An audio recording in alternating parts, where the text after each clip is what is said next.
Bentornati sul canale, dalla Fara e da Fuz.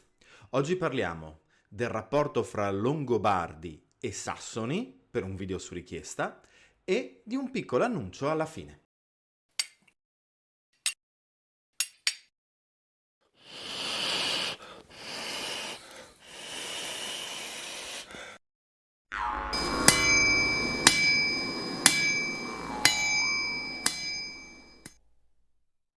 Bentornati, dicevamo. Il video di oggi è un video a richiesta di Maria, la nostra Patreon più recente. Vi ricordo che se volete supportarci potete diventare Patreon, trovate il link in descrizione, e ovviamente i Patreon attivi ottengono, come gli abbonati qui su YouTube, contenuti in anticipo e contenuti esclusivi. Bene, qual è la richiesta di Maria? La richiesta di Maria è: quale rapporto avevano, soprattutto a livello di cultura materiale, ma non solo, i Longobardi con i Sassoni e poi con gli Angli e con gli Uti? È una domanda enorme, ovviamente, che cercheremo di ridurre all'interno del format di circa un quarto d'ora, 20 minuti, che sono i nostri video qui su YouTube, ma speriamo di togliere il dubbio alla nostra Patreon.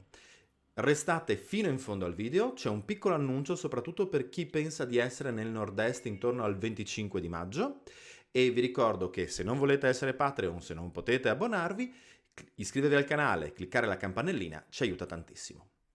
Bene, il tema proposto da Maria è un tema piuttosto complesso, appunto, un tema che attraversa più livelli della conoscenza tanto della popolazione longobarda quanto di quella sassone. Ora iniziamo con una premessa per chi magari sia nuovo del canale e ci conosca con questo video. Noi ci occupiamo della cultura materiale e non solo longobarda fra VI e VII secolo e ci spingiamo fino alla fine del regno, ma non andiamo oltre. La popolazione sassone è un'altra popolazione germanica, di lingua germanica, che diventa famosa poi nella storia contemporanea per la conquista, insieme agli Angli e agli Uti, dell'isola britannica, e che però trae le sue origini in quel bacino idrografico fra l'Elba e il Weser, spero di averlo pronunciato giusto, e quindi di origine continentale. Il dubbio della nostra Patreon è appunto quali rapporti leghino le culture longobarda e quella sassone. Partiamo da questa premessa. Come tutte le popolazioni germaniche, esisteva una koiné che li univa alla lingua, e poi ne parleremo, anche se lingue diverse o dialetti, è difficile definire in questa fase la differenza fra lingue e dialetti, era molto probabile che si comprendessero a vicenda, e li univa una koiné tecnica. Pensiamo ad esempio alla lavorazione delle spade a pseudo-damasco, che è comune a tutto il mondo germanico, appunto dalle isole britanniche all'Italia longobarda. Di questi argomenti, in particolare delle spade, abbiamo già pubblicato dei video in passato. Se vi interessassero degli approfondimenti, fatecelo sapere nei commenti. Perché però parlare proprio del rapporto dei Longobardi con i Sassoni nello specifico? Beh, perché in effetti fra quelli che non erano dei veri vicini geografici dei Longobardi, i Sassoni vengono citati piuttosto spesso nelle fonti longobarde e in un caso vengono anche citati in maniera molto esplicita con dei sottotesti linguistici interessanti nelle fonti sassoni. Proviamo a vedere. Prendiamo come sempre la nostra amata Historia Longobardorum, nella sua edizione ormai piuttosto vissuta della Schira, che noi utilizziamo con la Fara da 15 anni, quindi si spiega perché sia così vissuta, e leggiamo un paio di passaggi. Fanno tutti riferimento ai primi libri dell'opera di Paolo Diacono, al libro primo e al libro secondo. In particolare, al termine del libro primo, dopo aver finito di descrivere le gesta di Audoino, Paolo cita invece l'accoglienza delle gesta di Alboino fra le altre popolazioni, e sentiamo un po'. Invece il nome di Alboino risuonò così illustre per ogni terra che ancora oggi, presso ciascuna stirpe di Bavari o Sassoni, ma anche presso altri uomini della medesima lingua, nei carmi di loro ne vengono celebrate la liberalità, la fortuna in guerra, la gloria, il valore. Interessante, vero? I Bavari erano i vicini dei Longobardi, confinavano con loro. Teodolinda, la grande regina longobarda, sarà di stirpe mista longobarda e bavara, ma i Sassoni? I Sassoni erano lontani. sia che fossero i sassoni rimasti sul continente, sia che fossero quelli già da tempo emigrati in Britannia. Eppure chiaramente erano fra le popolazioni di riferimento nell'identificare i cugini germanici. E poi c'è un secondo passaggio legato proprio all'invasione di Alboino in Italia. Invasione, migrazione, abbiamo già discusso di questo tema, passatemi la sintesi. Alboino, deciso a partire per l'Italia con i Longobardi, chiese aiuto ai Sassoni, suoi vecchi amici, per entrare in quella vasta regione con il maggior numero di uomini possibile, poiché intendeva conquistarla. E i Sassoni vennero da lui, secondo la sua volontà, più di 20.000 uomini con le mogli e i bambini, per muovere con lui verso l'Italia. Udendo questo, Clotario e Sigiberto, re dei Franchi, sistemarono gli Svevi e altre popolazioni nelle terre nelle quali i Sassoni erano usciti. Di nuovo, interessante. L'esercito di più popolazioni germaniche, non solo, di Alboino viene esplicitato da Paolo Diacono in un altro passaggio. Eppure la richiesta di aiuto di Alboino è proprio verso i Sassoni. Quindi di nuovo un rapporto preferenziale rispetto alle altre popolazioni germaniche, un rapporto di conoscenza. Chiaramente in questo caso stiamo parlando dei Sassoni continentali, dei Sassoni che sono rimasti al di qua del mare. Ecco quindi che dal punto di vista letterario nelle fonti longobarde i Sassoni sono presenti come alleati preferenziali, come contraltare culturale. Presso i Sassoni le gesta dei Longobardi sono note. Però poi, sempre Paolo Diacono ci dice che questi 20.000 Sassoni, o quanti fossero, decidono di non fermarsi per non diventare Longobardi, cioè decidono di non sottostare alle leggi longobarde, non cambiare il loro diritto e rientrare nei loro territori saccheggiando la Gallia, cioè la Francia. Quello che c'è di interessante però è il fatto che sebbene tutti questi possano essere degli espedienti narrativi, esiste poi invece un riscontro uno a uno. Paolo ci dice che le gesta di Alboino erano note presso i Sassoni e i Sassoni ce lo confermano. Nel Widsith, un poema di VIII secolo, vengono elencati numerosi re germanici dell'Europa altomedievale e fra questi non manca Alboino, appunto. Sentiamo un pochino. Fui anche in Italia, presso Elfwin, figlio di Edwin, che, ho sentito dire, era particolarmente generoso nel donare anelli e bracciali. Questa è una traduzione molto sintetica, ma ecco che Alboino viene citato in un poema sassone, viene citato come donatore di anelli e di bracciali, epiteti propri dei re germanici, e particolare interessante, che abbiamo già discusso su questo canale, vede il suo nome tradotto in sassone, cioè da Alboino Albuin diventa Elfwin, così come suo padre Audoino Adwin diventa Edwin, dimostrando tra l'altro l'intercomprensione fra le due reciproche lingue e la natura parlante dei nomi. Alboino infatti vuol dire amico degli Elfi e anche Elfwin vuol dire amico degli Elfi. Ecco quindi che il rapporto con i Sassoni presso i Longobardi è noto. E in questo caso parliamo dei Sassoni insulari, non di quelli continentali. Quindi possiamo forse ipotizzare che ci fosse una continua comunicazione, tanto fra i Longobardi, quanto fra i Sassoni continentali, quanto fra quelli insulari? È tutta una pura congettura, però lo scenario che si apre da questo punto di vista è assolutamente interessante.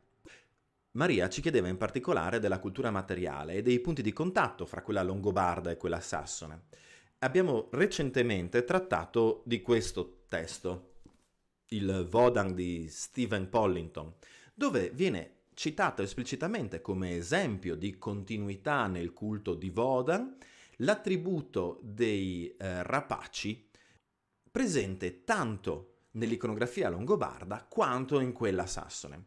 In particolare Pollington, che è stato il nostro ospite a Cividale, al nostro evento Anno Domini 568, e che quindi ha visto i meravigliosi reperti del Museo Archeologico Nazionale di Cividale, che vi ricordo essere il più antico e il più importante in Italia per i Longobardi, ecco che ha riconosciuto nella decorazione di una fibula a braccia uguali maschile, con 2 volti circondati da una decorazione serpentiforme con teste di rapaci, lo stesso tipo di rapace riconducibile ad esempio alle decorazioni dello scudo di Satu, quindi del re anglo, in questo caso, Redwald, ipoteticamente parlando. Chiaramente non c'è un'identificazione certa di re Redwald con quella sepoltura, ma è quella che tradizionalmente viene accettata.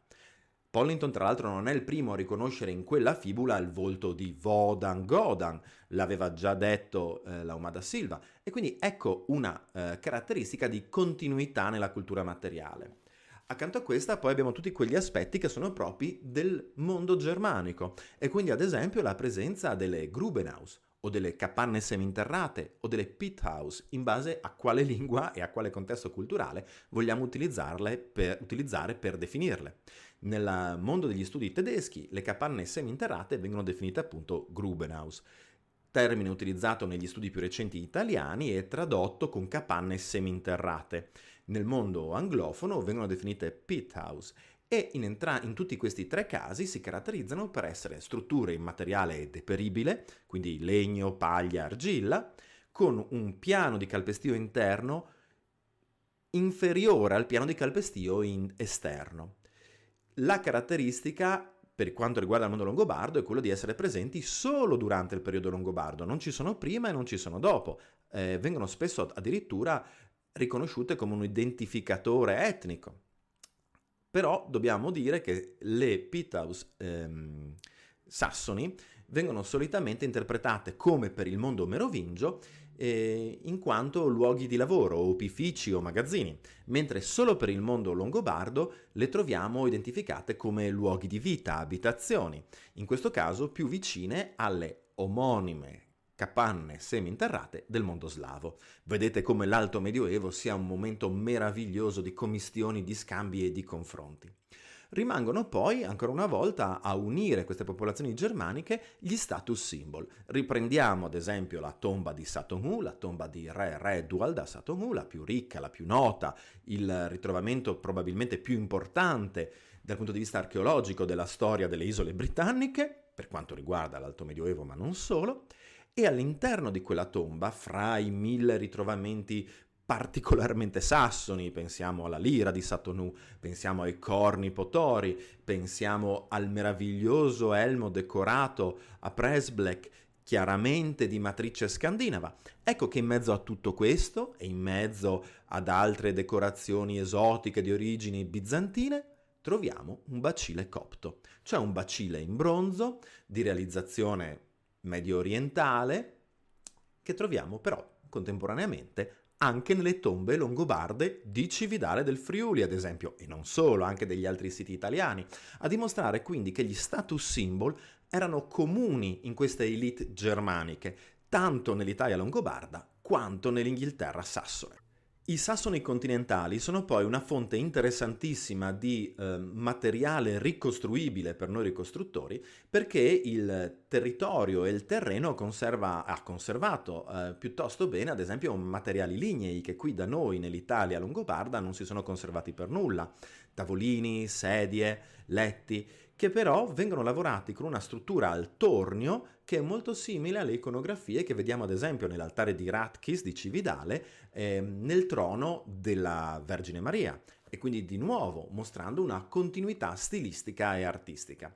Certo, gli stili specifici di decorazione della gioielleria a un certo punto si differenziano e ci permettono di identificare uno stile longobardo da uno lamanno, da uno sassone continentale, eccetera, ma mantengono, come in questo caso in cui parlavamo del legno, una certa matrice comune.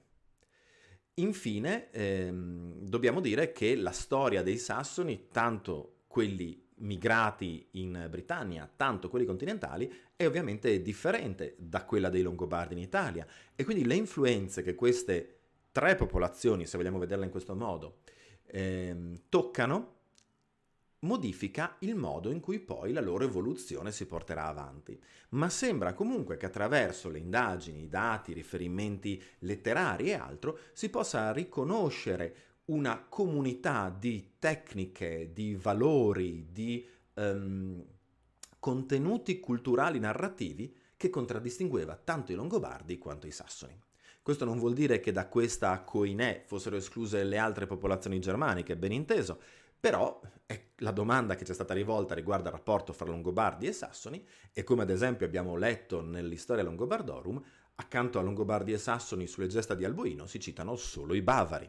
Quindi probabilmente c'era un rapporto preferenziale di un certo tipo. Come promesso all'inizio del video, vado a concludere con un piccolo annuncio. Chi ha familiarità col Nord-Est sa della rassegna nota come Estoria, ospitata e organizzata a Gorizia, raccoglie ogni anno relatori che si occupano di vari periodi storici con un folto pubblico. Quest'anno fra i vari relatori ci sarà l'amico Marco Cappelli, ve lo ricordate? Il podcaster di Storia d'Italia, siamo stati i suoi ospiti e abbiamo fatto una lunga chiacchierata sulla cultura materiale longobarda. Quest'anno lui sarà presente sia come relatore che come moderatore all'interno di Estoria e il 25 di maggio accompagnerà l'Estoria Bus a Cividale per conoscere il primo ducato d'Italia. Tra l'altro Cividale Primo Ducato era anche il nome della prima edizione del nostro Anno Domini 568. In quell'occasione, e ringrazio Marco per l'opportunità, lo affiancherò. Quindi accanto alle sue sempre abilissime narrazioni storiche e la collocazione del Ducato Cividalese nel contesto della storia longobarda in Italia, ci sarò anch'io per raccontare la cultura materiale e quella artistica del Ducato friulano. Quindi se siete in zona o se siete già iscritti a questa attività, sappiate che possiamo vederci a Cividale il 25 di maggio. Bene, alla prossima e mandi!